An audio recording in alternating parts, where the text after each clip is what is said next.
요한복음은 공간복음 마태, 마가, 누가에 기록되지 않은 내용들이 많이 이제 포함되어 있어요. 이제 요한이 예수께서 공생의 시기에 하신 일이 굉장히 많은데 그 일일이 기록하려면 정말 이 세상에 그 어떤 책도 감당하지 못할 분량으로 많을 것이다. 그러니 사실 우리가 그 기록으로 알지 못하는 예수님의 행적도 많이 있을 겁니다. 근데 특히 이제 공간복음의 니고데모 이야기는 이제 소개가 되지 않는데 요한복음에는 자그마치 이제 3번이나 나옵니다. 3장, 7장, 19장에 나오고요.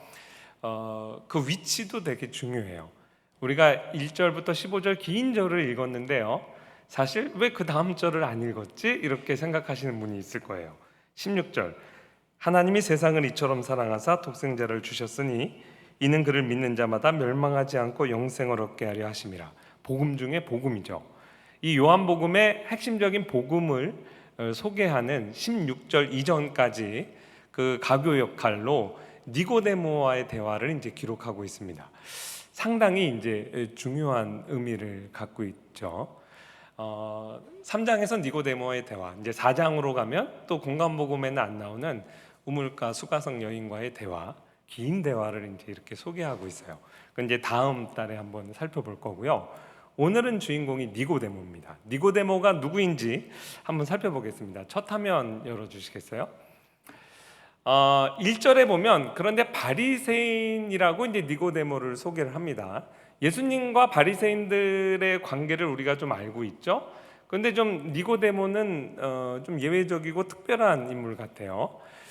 그 바리새인들은 하나님이 모세에게 주신 그 율법을 철저히 우리가 순종하고 지킴으로 율법을 통한 신정 통치를 이루는 것을 목표로 삼고 있어요. 그래야 이스라엘 나라가 회복되고 이상적인 이스라엘의 상태를 우리가 이제 가져올 수 있다.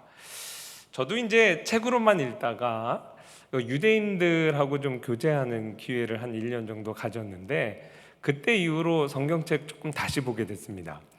1993년, 그러니까 신학교 공부하기 전에 미국에 이제 교환학생을 갔는데 그 제가 갔던 이제 학교가 우리나라 포항공대처럼 공대가 유명한 학교예요. 근데 그 캠퍼스에 유대인들이 많고 유대인들 중에서 특히 오소독스라고 그러는데 굉장히 보수적인 유대인들 이렇게 찐빵 모자 같은 거 쓰고 수업 시간에도 들어오거든요. 전공 수업 말고 이제 그 선택 과목으로 그 기독교 역사 그거를 이제 과목을 들었어요. 근데 그 선생님은 이제 로마 캐톨릭 신부님이었습니다. 제가 신부님에게 기독교 역사를 배웠는데 아주 연려 계신 분이에요. 신부님인데 아주 개신교의 입장을 잘 대변해서 가르치시더라고요.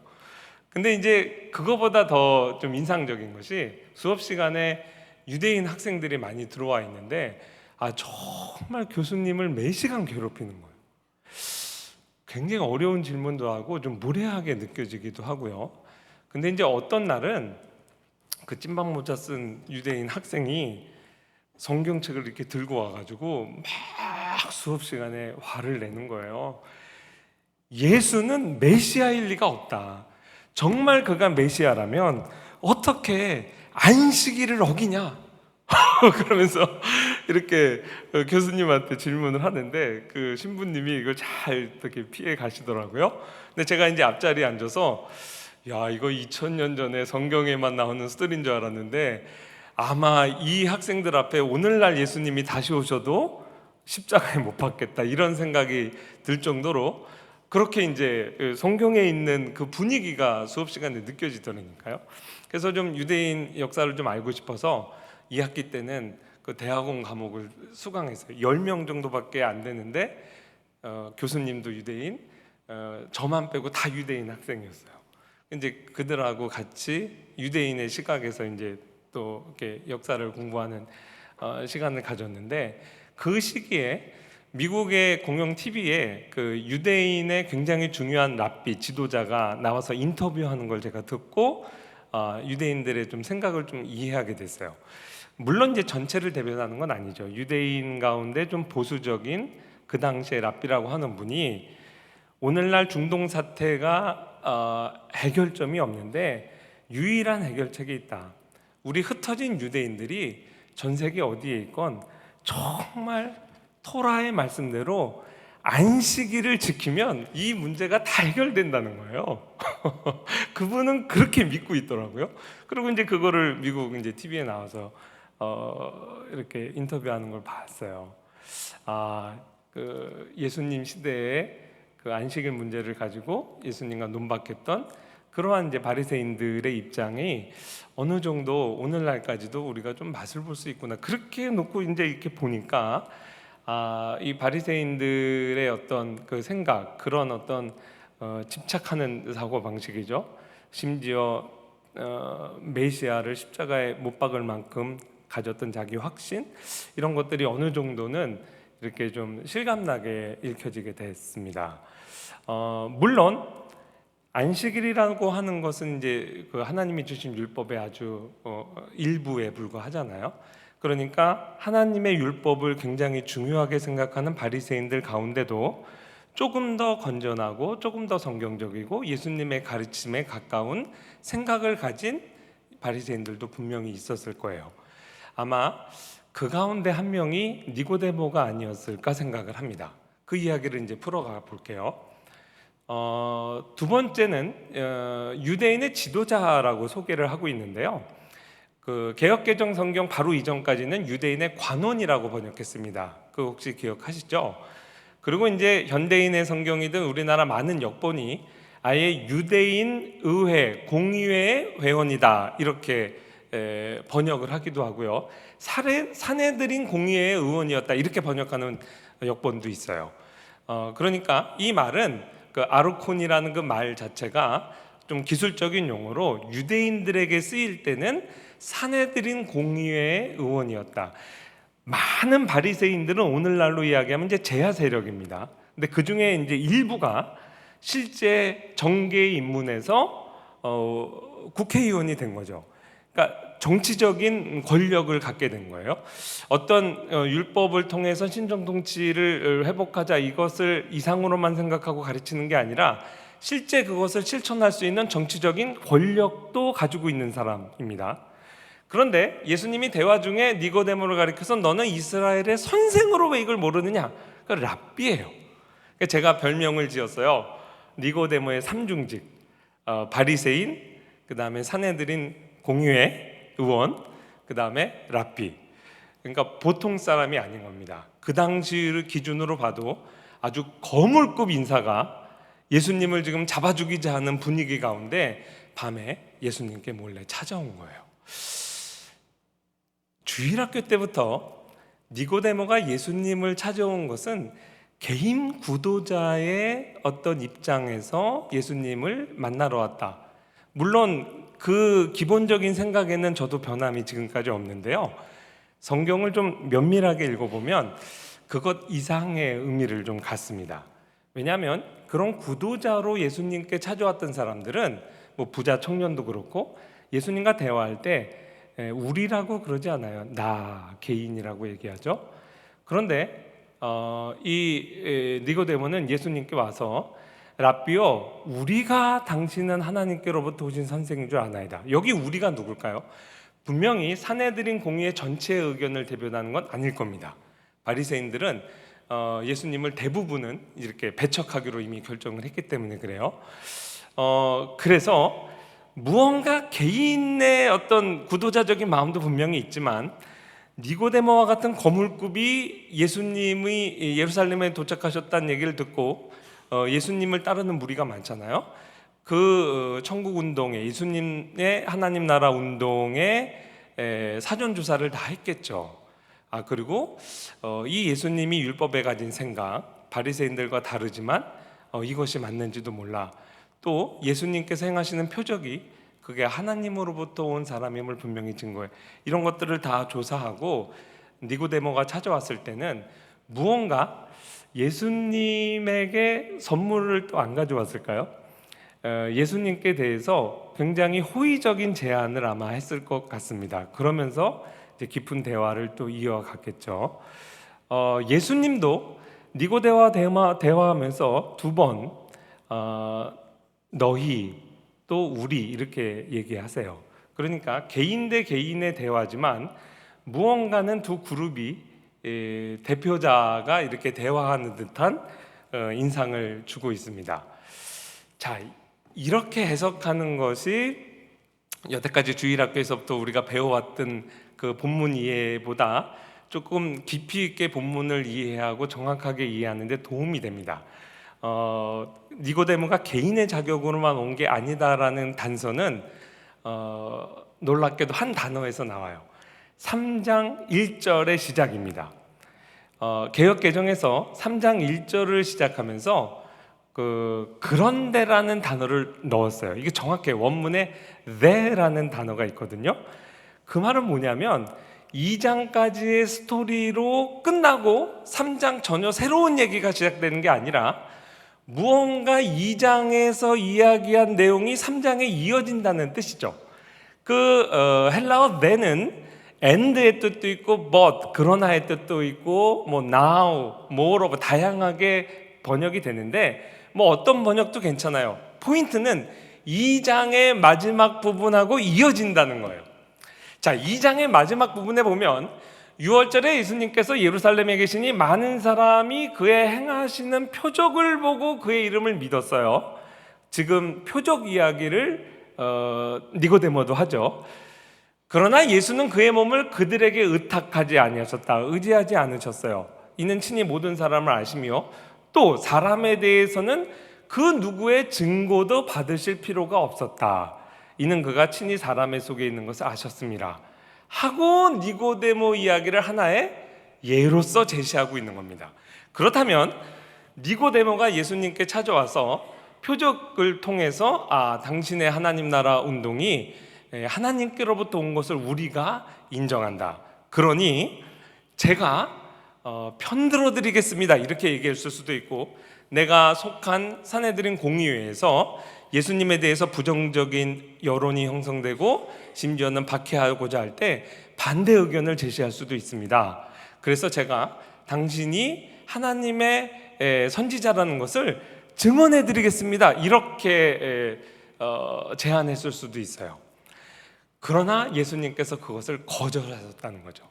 제자들 입장에서 봤을 때는 그때 니고데모 잡았으면 십자가에 안 달렸을 수도 있는데 이런 생각을 할 수도 있었을 거예요. 자, 이런 식의 생각이 본문을 이렇게 해석해 나가는데 제 경우에는 굉장히 도움이 됐어요. 정말 그러네. 그리고 정말 7장과 19장에 보면 7장에서 비록 소극적이긴 하지만 예수님께서 거절하셨으니까 나는 그 누구의 증언도 필요하지 않다, 그런 입장을 취하셨기 때문에 니고데모가 더 용기 있게 액션을 취하지는 못했으리라 생각하지만 7장에서 예수님을 잡으려고 대제사장과 바리새인들이 보내죠. 보나마나 산헤드린 공의회의 권력자들일 겁니다. 그런데 명을 받고 갔던 그 사람들이 예수님의 가르침에 오히려 감명받고 돌아온 장면이 나와요. 그리고 그 7장 마지막 부분에 보면 그 안에서 내부적인 논쟁이 일어나죠. 그때 예수님을 잡자 할 때 니고데모가 반대 발언합니다. 비록 좀 소극적이긴 하지만 우리의 율법이 그 사람의 말을 듣기도 전에 판단하고 정죄하고 그러냐? 그러면서 이제 반대 의견을 제시하죠. 그러니까 이러한 어떤 니고데모의 그 마음이 아마 예수님을 찾아왔을 때 초기부터 있었을 것이라고 이제 생각을 합니다. 자, 니고데모와 바리새인의 차별성과 공통점 하나 말씀드릴게요. 방금 말씀드렸던 요한복음 7장에 기록된 내용에서 니고데모가 자기도 바리새인이지만 다른 바리새인들과 다른 모습을 보여줘요. 다른 바리새인들은 뭐라고 얘기하냐면, 당국자들이나 바리새인 중에 예수를 믿는 자가 있느냐? 율법을 알지 못하는 이 무리는 저주를 받은 자다.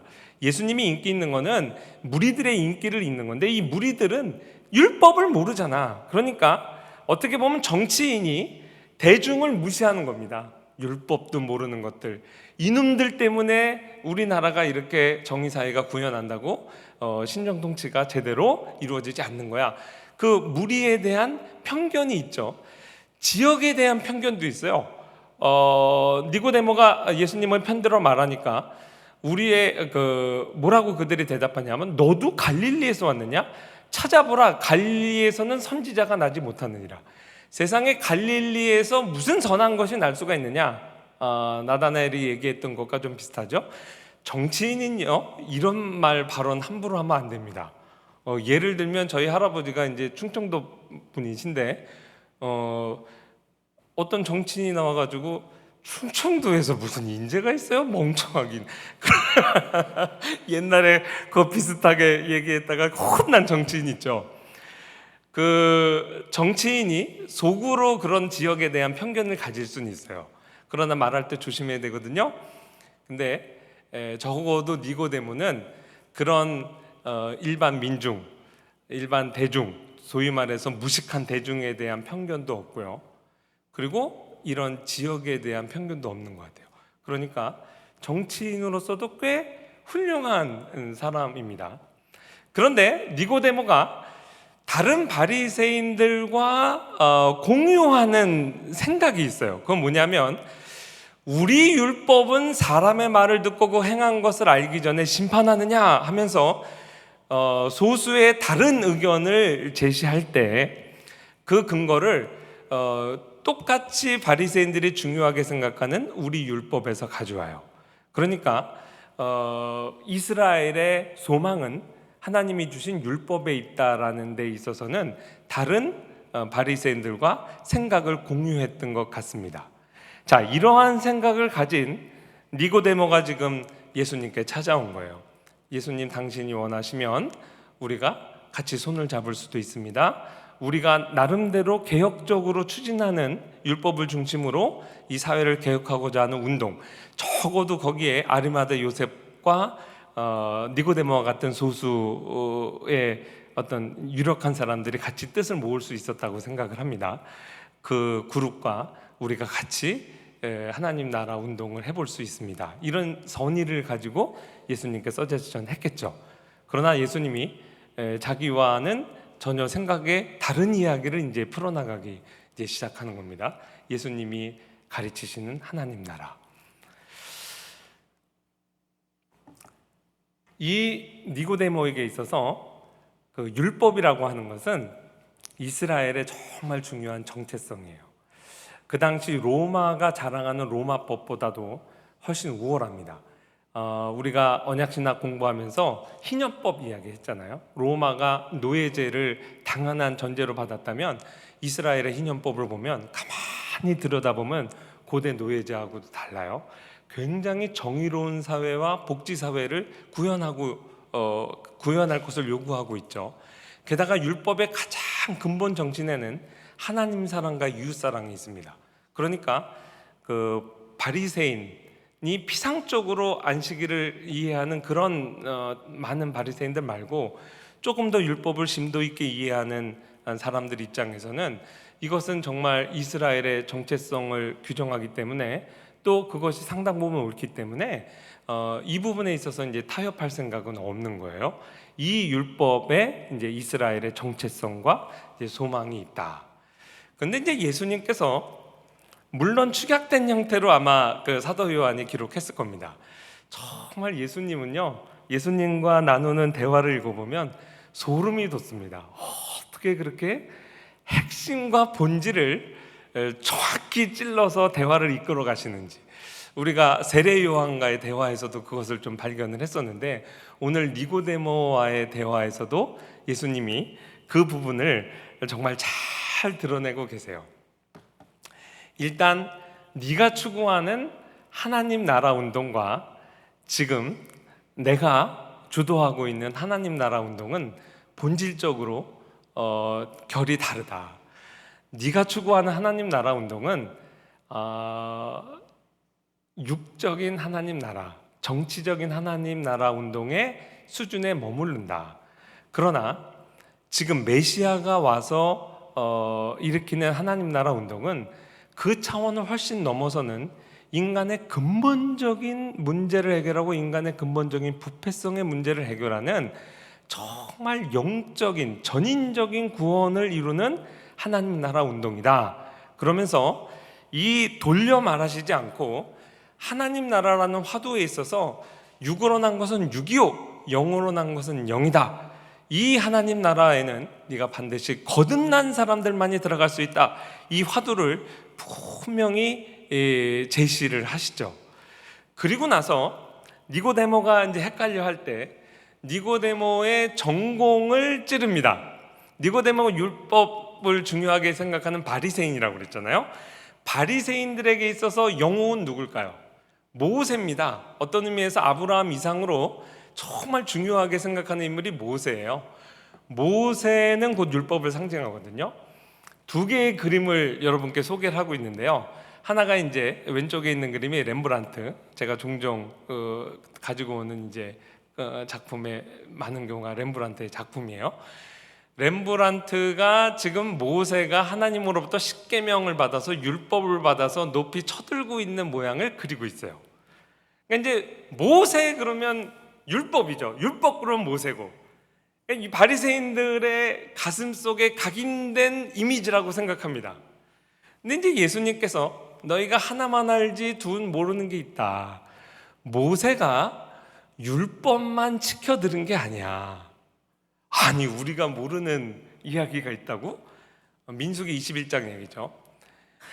모세가 율법을 든 동일한 모세가 민수기 21장에서는 놋뱀을 만들어 듭니다. 광야에서 모세가 뱀을 든 것 같이 인자도 들려야겠다 하고 오늘 거의 절정에 해당하는 부분에서 예수님께서 모세 이야기를 끌어오시면서 모세가 광야에서 뱀을 들었다 이야기를 하시잖아요. 이게 핵심적이라는 거예요. 모르는 이야기가 아니라 니고데모의 전공인 모세가 율법만 든 게 아니라 그 동일한 율법을 든 모세가 광야에서 뱀을 들었다는 것이죠. 그 배경을 아시죠? 이스라엘이 불순종해서 하나님이 불뱀 심판을 내렸어요. 그래서 다 불뱀에 물려서 이스라엘 백성이 죽어갑니다. 그런데 하나님께서 정말 이상한 말씀을 하시죠. 우리를 심판하고 저주한 그 흉물스러운 뱀의 모양으로 놋으로 뱀을 만들어서 장대에 높이 달고 그거를 쳐다보는 자는 산다 그랬어요. 그러니까 모세가 그렇게 만드는 거예요. 어떻게 보면 뱀에 물린 사람, 어젯밤에도 저희가 모기 때문에 고생했는데요. 순간적이지만 하나님의 피조물 모기가 얼마나 미운지 천국엔 모기가 없겠죠. 어저께도 제가 또 그 말했어요. 근데 그 모기 물려서 가려운데 여기서 안 가려우려면 모기의 형상을 바라봐라 마음에 걸림돌이 될 것 같아요. 차라리 뭐 팔이나 잠자리를 보라 그러면 모르지만 나를 물어 죽인 불뱀을 또 만들어 가지고 그걸 쳐다보라. 이게 뭘까요? 불뱀에게 어떤 능력이 있는 게 아니라 형상에 그것을 선포하신 하나님의 약속을 믿는 믿음으로 사는 거죠. 그러니까 구약에도 모세가 율법을 영생 얻는 살길로 제시한 게 아니라 똑같은 모세가 이 율법 앞에서 마치 불뱀에 물린 자처럼 율법 앞에서 우리는 다 죄인으로 드러나는 거예요. 다 죄인으로 드러나는 우리에게 똑같은 모세가 살 길을 제시했는데 그게 광야에서 뱀을 들었다는 거예요. 굴이 뱀을 들어서 그 하나님의 선포된 약속을 믿고 바라보는 자는 다 살았고요. 약속을 무시하고 안 믿는 사람은 그대로 아마 죽었을 겁니다. 이 일이 모세와 광야의 이스라엘 백성 사이에 있었던 정말 중요한 사건인데 바리새인 니고데모는 지금 십계명을 높이 쳐들은 모세만 알지 그 광야에서 놋뱀을 들은 모세는 모르고 있었다는 거죠. 예수님께서 그 부분을 이제 부각시킨 거예요. 사실 이것이 마틴 루터가 발견한 율법과 복음이죠. 율법은 그 율법을 지켜서 너희에게 소망이 있다, 생명 얻는 영생의 길도 하나님이 주신 게 아니라 우리가 얼마나 죄인인가를 드러내는데 하나님 앞에서 어떻게 전심으로 하나님을 사랑하고 전심으로 이웃을 사랑하면서 선을 행합니까? 그렇게 전심으로 사랑하는 마음이 동기가 되지 않으면 다 무효라고 한다면 그 앞에서 누가 의인으로 드러나겠냐고요. 그러니 우리가 다 불뱀에 물려 죄에 감염된 죄인이라는 것을 드러내고, 그러므로 여기에 소망이 없으니 하나님께서 율법에 다른 길을 주신 그 율법을 온전히 성취하시는 예수 그리스도 메시아를 상징하는 뱀, 그 약속을 바라보고 구약의 성도도 이제 구원을 얻었다는 거죠. 제가 고등학교 때 기독교를 굉장히 싫어하는 생물 선생님이 있었어요. 하여튼간에 매 시간마다 들어와서 기독교를 이렇게 욕하고 그러셨어요. 근데 그분이 어느 날은 원래 뱀은 좋은 동물인데 이놈의 기독교가 뱀에 대한 이미지를 아주 악하게 만들어가지고 막 이제 잘못된 생각을 심어놨다 그거예요. 근데 그분은 이 민수기 21장 텍스트는 모르는 거죠. 그분의 시각으로 보면 이건 굉장히 놀랍습니다. 그 저주받은 뱀이 정확히 누구를 상징하고 있어요? 앞으로 오실 메시아를 상징하고 있어요. 우리도 그거 여러분 모르고 있었죠? 제 생물 선생님처럼 얘기하는 분이 있으면 이 이야기를 해주세요. 저 작품을 그린 사람이 유명한 루벤스예요. 흥미롭게도 지난주에 루벤스가 우리나라 신문에 나왔어요. 뭐 이렇던 작품 하나가 엄청난 가격에 뭐 이제 팔리게 될 거다. 근데 거기 바로크 시대 최고의 화가 이렇게 나왔거든요. 유명한 그림 얘기해 주면서 이거 봐라, 이게 예수님 상징이다. 어쨌든 이 여담입니다. 자, 재밌는 게 뭐냐면 마침 렘브란트가 이 그린 그림 어떤 장면인지 아시겠어요? 창세기 32장 사건입니다. 무슨 사건이에요? 금송아지 사건이잖아요. 타락한 인간은요, 하나님을 전심으로 사랑할 수 없어요. 자기 사랑에 매몰돼 있죠. 자기 사랑의 투영인 우상을 섬기고 살아갑니다. 막스와 레닌 엥겔스의 스승인 우리 선생님, 제가 갑자기 이름을 까먹었어요. 기독교의 본질을 쓴 포에르바가 결국 신이라는 것, 자기의 어떤 왜곡된 자기 사랑의 어떻게 보면 투영이다. 어거스틴적인 표현을 하면 그런 식의 얘기했거든요. 그래서 모든 신론이라는 건 사실 따지고 보면 인간론이다, 이런 얘기를 했는데 그게 정확히 맞는 말이에요. 성경에도 포에바가 얘기한 거하고 똑같이 얘기하는 거예요. 그게 우상이에요. 인간은 끊임없이 하나님을 사랑할 대상으로 지음받은 인간이 하나님 자리에 자기를 사랑하는 자리에 신으로 모여놓고 그거에 어떻게 보면 반사되고 투영된 모습으로 이제 우상을 섬기는 거죠. 이스라엘 백성도요, 그 우상을 섬기고 있었어요. 하나님을 사랑하지 않고. 그래서 산에서 십계명을 받고 내려오는 모세가 그 우상을 섬기는 이스라엘의 모습을 보고 하나님께 받은 율법을 깨뜨리는 장면입니다. 그러니까 사실 렘브란트가 그린 이 그림은요, 모세가 저 십계명을 들고 몇 초 있었을까요? 아마 3초도 안 있었을 거예요. 에잇 하고 딱 던지는 이 장면을 딱 캐치해가지고 그린 거예요. 율법의 지속력이에요. 그 율법이 우리에게 영생의 소망을 주는 그 시간은 1초도 안 될 겁니다. 그렇지, 율법 앞에서 의인이면 천국 가겠지. 그러나 그 율법 앞에 의인으로 드러날 자가 누가 있어요? 아무도 없어요. 그러므로 우리는 메시아를 바라봐야 된다. 그래서 예수님께서 너희가 아는 모세가 사실은 율법 만든 게 아니라 장대에 높이든 메시아를 상징하는 노뱀을 들었다. 그리고 요한복음 3장 16절 우리가 읽지 않은 그 결론으로 이끌어가는 겁니다. 그러니 니고데모와 나눈 대화가 굉장히 복음적인 이야기죠. 핵심적인 이야기예요. 여기에서 우리가 알 수 있는 건 뭐냐면 거듭남의 문제에 있어서만큼은요, 철저하게 다 구원의 대상이지 예수님을 돕는 자가 될 수가 없어요. 오직 인자만이 높이 들려야 되는데요, 이 은자가 높이 들리는 사역에는요, 결코 니고데모와 같은 어떻게 보면 좀 개혁적이고 성경적이고 좀 더 나은 바리새인들이라 할지라도 예수님의 편에 설 수가 없는 거예요. 왜냐하면 그 율법 앞에서는 모든 사람이 죄인으로 드러나기 때문에 그 누구도 예수님이 우리를 구원하시는 문제에 있어서만큼은 예수님의 힘이 되드릴 인간은 아무도 없어요. 그래서 예수님께서 그 누구에게도 의탁하지 않고 그 누구의 증언도 산헤드린 공회에서 목숨을 내걸고 아리마대 요셉이나 아니면 니고데모가 증언한다 해도 그 증언도 필요 없으신 거예요. 여기서 말하는 증언은 땅 끝까지 이르러 내 증인이 되라, 그거는 다른 얘기죠. 예수님을 편들어 드리겠다는 거예요. 근데 인간은요, 이 부분에 있어서 많이 실패합니다. 너무나 훌륭한 성인과 같은 목사, 뭐 추기경, 뭐 기독교 역사에 나오는 정말 성인들, 마리아, 이런 사람 정도면 그래도 예수님을 편히 들지 몰라. 로마 캐톨릭에 가면 예수님을 가운데 두고 옆에 쫙 성인들이 예수님을 편들고 있어요. 그 사람들의 공로도 같이 합쳐져서 나를 구원하는 데 쓰인대요. 그거 한 예수님께서 거절하시는 거예요. 구원의 문제에 있어서만큼은 우리는요, 철저히 구원받을 대상이지 그 누구도 예수님을 편들어 드릴 수 없습니다. 이것을 이해하는 게 굉장히 중요해요.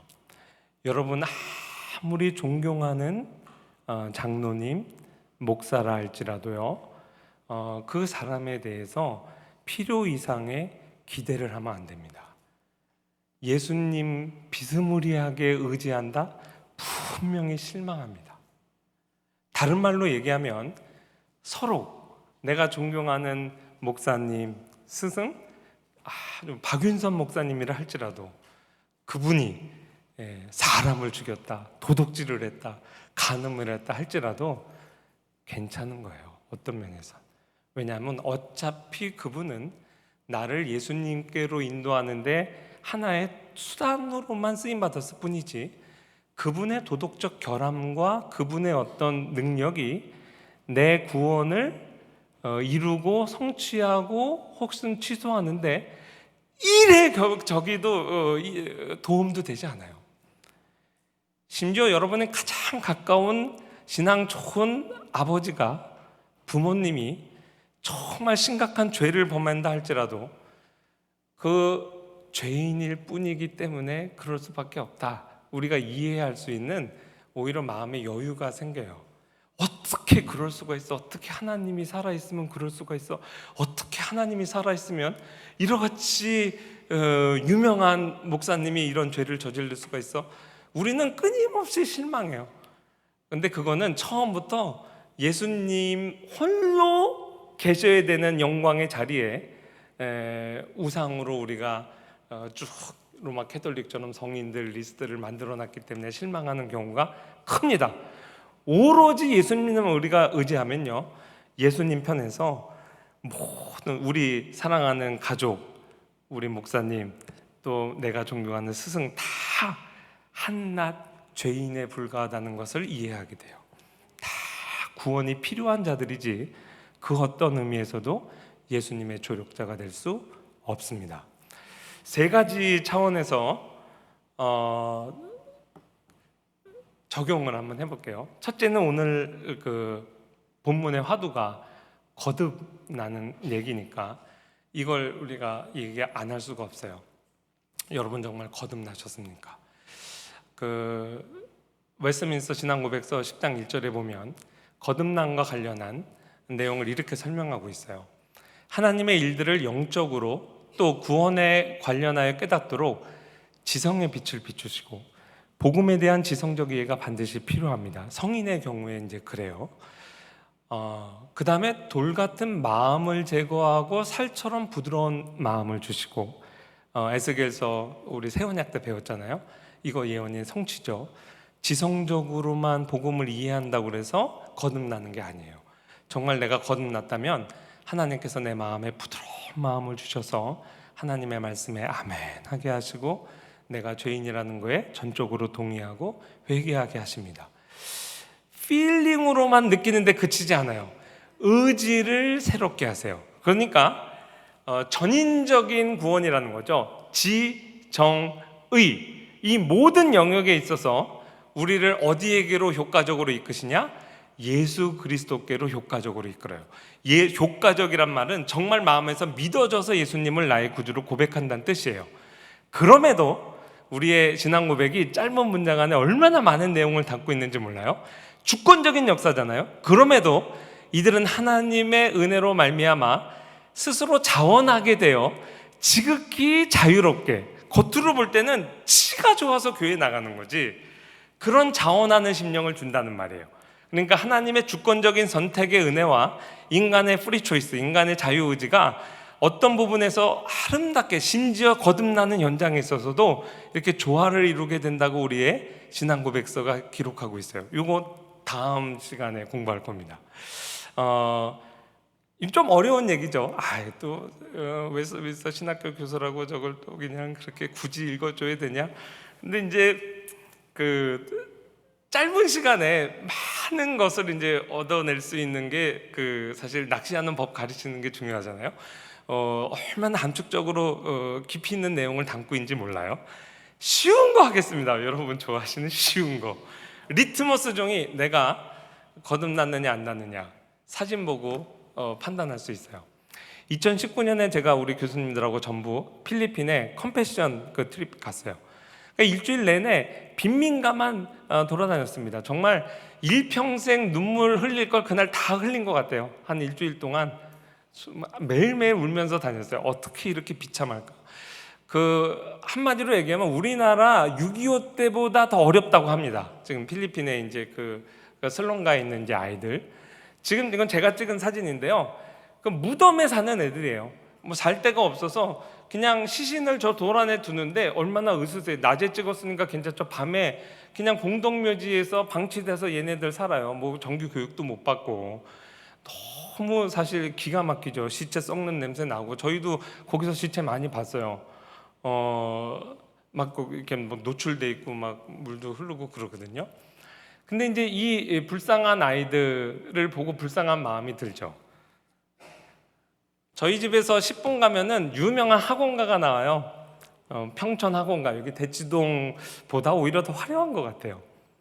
필리핀 저 아이들을 생각하고 쟤네들 우리 동네에 와가지고 10분만 가면 저렇게 평촌 학원가 있는데 정규교육도 다 받고 또 비싼 학원도 저렇게 다니고 부모님이 비싼 차 몰고 라이드 다 해주고 이런 사회에 데려와서 교육시키면 참 행복하겠다.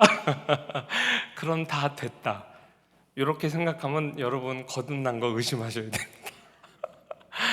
6으로 난 것은 6이요. 여전히 모든 조건이 필리핀의 상황보다 100배, 1000배 낫다고 해도 저 많은 아이들이 예수님을 모르고 밤 12시, 1시까지 열심히 공부하면서 인생을 근본적인 문제도 해결하지 못한 채 그냥 공부하고 있는 아이들을 아까 무덤가에 사는 아이들처럼 똑같이 불쌍히 여기는 마음이 내 안에 있느냐? 아무리 서울대 하버드 가면 뭐합니까? 교회도 안 다니고 예수를 모르는데 너무나 불쌍하다. 너무 해맑게 목사님 우리 애가 이번에 하버드에 갔는데요 교회는 안 다녀요. 거듭난 거 의심하셔야 됩니다. 아무리 세상의 조건이 남이 화려하다고 생각해도 신앙이 없고 주일날 이 자리에 다른 곳에 가 있다면 그것이 너무 마음이 아파서 다른 거 다 내려놓아도 신앙으로 돌아오면 좋겠다. 이것 때문에 마음 아파하는, 그게 이제 거듭난 사람이 갖게 되는 자연적인 본능이죠. 리트머스 종이에요. 두 번째는 과연 여러분에게 사랑의 계명이 성취되고 있습니까? 사실 율법이 요구하는 게 전심으로 하나님을 사랑하고 전심으로 이웃을 사랑하는 건데 인간에게 그것이 어떻게 가능하겠습니까? 거듭난 사람에게 가능합니다. 왜 그러냐면 하나님께서 주신 성령으로 말미암아 내 안에 하나님의 사랑을 부어주셔서 예수 믿기 전에는 그냥 관심도 없어요. 텔레비전 보다가 뭐 난민 이야기, 뭐 배고픈 아이들 송금하라 그러면 그냥 저런 거 왜 이렇게 많이 해? 그냥 100원 보낼까? 뭐 이런 생각하던 사람이 그냥 나랑 아무 상관이 없어도 왠지 불쌍한 생각이 들고 하나님 모르고 이 세상에 죽어가는 사람들 이렇게 보면 선교사님들의 마음까지는 못한다 할지라도 정말 미안한 마음이 들고 사랑하는 마음이 드는 거, 이게 내 안에서 생긴 마음이 아니라 하나님의 성령이 내 안에 그런 사랑을 부어주신다는 말이에요. 근데 참 이 진리의 세계는 오묘해 가지고요, 어떤 거는 설교를 통해서든 이렇게 텍스트를 통해서 공부할 수도 있지만 경험하지 않고는 잘 배우지 못하는 것도 있어요. 제가 경험으로 좀 배운 이야기를 한번 해드릴 테니까 맞는지 틀리는지 한번 생각을 해보세요. 제가 종종 보여드리는 이제 증거 사진인데, 저 죽는다고 했을 때, 캔서라고 이제 했을 때 저희 부모님도 이제 힘들었다고 그랬죠. 그래서 이제 저 이렇게 좋은 곳 많이 다니면서 이제 사진 아버지가 많이 찍어 주셨거든요. 저거는 이제 저희 할아버지, 저를 잃을지 모른다 생각하니까 저희 아버지도 저희 아버지의 아버지가 생각났나 봐요. 그래서 이제 할아버지 묘에 데려가서 저렇게 찍은 거예요. 그 어떤 사진을 찍어도 저희 부모님, 특히 어머니는 늘 얼굴에 슬픔이 있어요. 이게 1991년 그 3월에서 5월 사이에 이제 찍은 사진들이에요. 저는 이때 그래도 하나님이 은혜 체험을 해주셔서 하게 해주셔서 그렇게 이제 흔들리지 않았어요. 얼굴이 저렇게 해맑게 늘 있어요. 그리고 나서 10년 정확히 후에 우리 아들이 진짜 백혈병 일종의 진단받고 투병 생활하면서 저도 또 제 부모님 생각이 또 많이 났어요. 그래서 이제 이런 일련의 그 경험을 통해서 뭘 깨닫게 됐냐면, 여러분, 너무나 내 목숨만큼 미운 사람 있잖아요. 최고의 원수 갚는 게 뭘까? 그 원수가 자기의 목숨만큼 사랑하는 무언가의 사랑의 대상을 내가 해코지하거나 그것을 앗아가면 그것만큼 복수가 없겠죠. 복수를 시리즈로 이렇게 한 영화들, 저도 작품들 꽤 이렇게 봤는데 거의 이런 띠으로 가더라고요. 제일 최고의 복수는 그 원수가 자기 목숨만큼 사랑하는 대상을 어떻게 이제 해코지하는 거예요.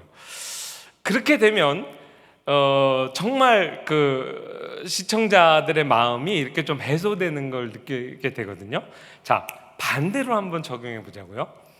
우리가 아직 죄인 되었을 때 하나님께서 우리를 사랑하셔서 사랑을 확증하시고 자기 아들을 아끼지 않고 내어주셔서 십자가에서 달려 돌아가시겠죠. 그래서 우리가 아직 원수 되었을 때 하나님께서 자기 독생자를 내어주셔서 우리를 구원하셨으니 정말 온 하늘이 하나님의 은혜를 이렇게 쫙 드러냅니다. 그래서 저 배경을 제가 다 이렇게 한 거예요. 저 별이에요. 다 반짝반짝 하나님의 은혜를 쫙 이렇게 드러내는데요. 저기 이제 제가 애니메이션을 넣어놨는데 별 하나가 확 빛나죠. 저기 하나님의 빛나는 공이에요. 왜 하나님이 그렇게 우리를 목숨을 다해서 하나님 사랑하고 이웃 사랑하라고 했느냐? 비록 나중이지만 내가 예수님을 내 목숨 이상으로 사랑하잖아요. 그러면 하나님의 우주적인 공의의 입장에서 봐도 하나님의 공의가 상실되는 게 아니라 반짝반짝 빛나는 거예요. 왜냐하면 내가 내 목숨보다도 사랑하는 예수님이 날 대신해서 죽었기 때문에, 사실 그 예수님의 죽음 앞에 우리가 얼마나 감격해하면서 마음 아파하고 우냐고요. 그러니 하나님이 보실 때 하나님의 어떤 면에서는 사랑과 공의가 거기서 이제 입맞춤을 한다는 생각을 하게 된 거예요. 제가 경험으로 깨달았어요. 그래서 예수님도 결국은 우리가 실패한 율법 앞에서 예수님이 새 계명을 주셨죠. 그것도 사랑의 계명이에요. 목숨을 다해서 예수님 사랑하고 우리가 목숨을 다해서 이웃을 사랑할 때 율법이 성취되는 겁니다. 그리고 하나님의 공의가 은혜의 하늘 안에서 반짝반짝 빛나게 돼요. 여러분의 인생에 이러한 하나님의 은혜와 공의의 빛이 다 같이 빛나는 그 인생을 사시기를 정말 축원합니다. 마지막에요. 오늘 좀 얘기가 길어져서 죄송합니다. 제가 2주치 한다고 그렇습니다. 하나님 나라를 보십니까? 예수님의 말씀이 너는 육적인 천국 운동을 하지만 나는 영적인 운동을 한다. 영적인 하나님 나라 운동이 그렇다고 추상적인 것이 아니에요. 왜냐하면 예수님께서 분명히 뭐라고 하냐면 우리는 아는 것을 말하고 본 것을 증언한다 그랬어요. 바람이 임의로 불매, 성령의 역사는 주권적인 역사입니다. 우리가 헤아릴 수 없어요. 그러나 그 소리를 들어요. 바람이 불 때 나무가 흔들리는 현상을 오감으로 체험할 수 있어요. 그래서 초월적인 겁니다. 영적이지만 그렇다고 해서 우리가 전혀 감각할 수 없는 게 아니에요. 하나님의 주권적인 은혜의 역사 우리가 다 헤아릴 수 없지만 그것을 눈으로 볼 수 있고 만질 수도 있고 증언할 수도 있어요. 이것이 참 신비죠. 어떤 방식으로 증언됐는지 예화 마지막으로 이분 소개를 한번 해볼게요. 차인표 씨가 자기 멘토라고 하는 김정아 목사예요. 가난한 개척교회 목사님이 교인이 10명밖에 안 돼요. 근데 이제 10명도 다 가난한 분들이고 돈 하나도 못 보시는 분들이에요. 근데 컴패션 통해서 아이 둘을 겨우겨우 구두 닦게 하면서 돕고 있었는데 컴패션 행사 갔다가 한꺼번에 그게 7명으로 늘었어요. 그러니까 교회 재정으로 감당은 안 돼. 이 목사님이 자기가 군대에 있을 때 선임 맨날 구두 잘 닦아줬대요. 그래서 열심히 구두를 닦아서 그걸로 7명 컴패션 아이들, 그러니까 한 달에 한 5만 원씩 한 명당 보내거든요. 그거를 이제 보내는 거예요. 얼마나 감동적이에요. 근데 이 착한 목사님이 그거 한 지 2년 만에 리게릭 병에 걸렸어요. 그래가지고 말도 못해. 지금도 그래서 설교를 어떻게 하시냐면은 타이핑한 거를 그냥 화면에 띄우고 사모님이 그냥 이렇게 통역을 해주신대요. 근데 훌륭한 이제 목사님이죠. 아주 가난하고 구두 닦기로. 근데 이제 이분이 우리나라에선 그래도 이제 좀 알려지게 됐는데 3년 전인가에 어디 중앙일보에 이분 스토리가 이렇게 실렸어요. 그러니까 일반 신문이라서 제가 일부러 가져왔어요. 근데 제목이 구두 닦기 목사의 영상 편지로 눈물바다가 된 남미 마을. 그러니까 이분이 돕는 아이 중에 하나, 브리안이라는 친구가 10살이에요. 에콰도르인데 이 아이들 입장에서는 부자 선진국 나라에서 후원자가 자기 대학 교육까지 다 시켜주고 하니까 그 사람들은 다 부자고 나보다 나을 거라고 생각하는 거예요. 근데 너를 돕는 사람이 이 목사님이야. 그러면서 김정한 목사님 스토리를 이렇게 영상으로 보여줬는데 자기 처지보다 더 안 좋잖아요. 그런 얘가 너무 충격을 받아서 저 넋을 잃는 모습이고요. 그래서 중앙일보 기자가 이 에콰도르 이 마을이 이 식구를 비롯해서 다 눈물바다가 됐대요. 여러분, 구제는 돈 많은 사람만 할까요? 그렇지 않습니다. 지극히 어려운 가운데서라도 이 목사같이 구두 닦기를 통해서도 하면은요, 세상은 놀라게 돼요. 뭘 놀라냐면 도대체 이 사랑의 근원이 뭘까? 그러면서 정말 육으로 난 것은 6.25에 그치지 않고 영적인 하나님 나라를 감각으로 보기 시작합니다. 그래서 증언하는 거예요. 실제 컴패션 제가 놀라운 증언을 들었는데 그 무덤가에서 이런 아이들도 이제 컴패션에서 저같이 어떤 사람이 이제 후원을 하기 시작하잖아요. 그럼 대학 교육까지 다 시켜가지고요. 대학 진학률이 80%가 된대요. 그래서 얘네들의 삶이 완전히 한 세대 만에 바뀌는 거예요. 근데 이 모든 컴패션의 이 교육이 그 지역 교회를 중심으로 이루어져요. 물론 나라마다 사정이 틀리겠지만 적어도 저희가 직접 목격했던 필리핀 가면요, 교회 안 다니는 친구들이 컴패션 후원을 받게 되면 거의 80, 90%가 다 신자가 된대요.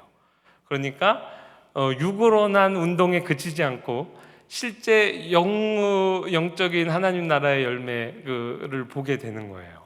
근데 이건 누가 여기에 참여할 수 있다고요?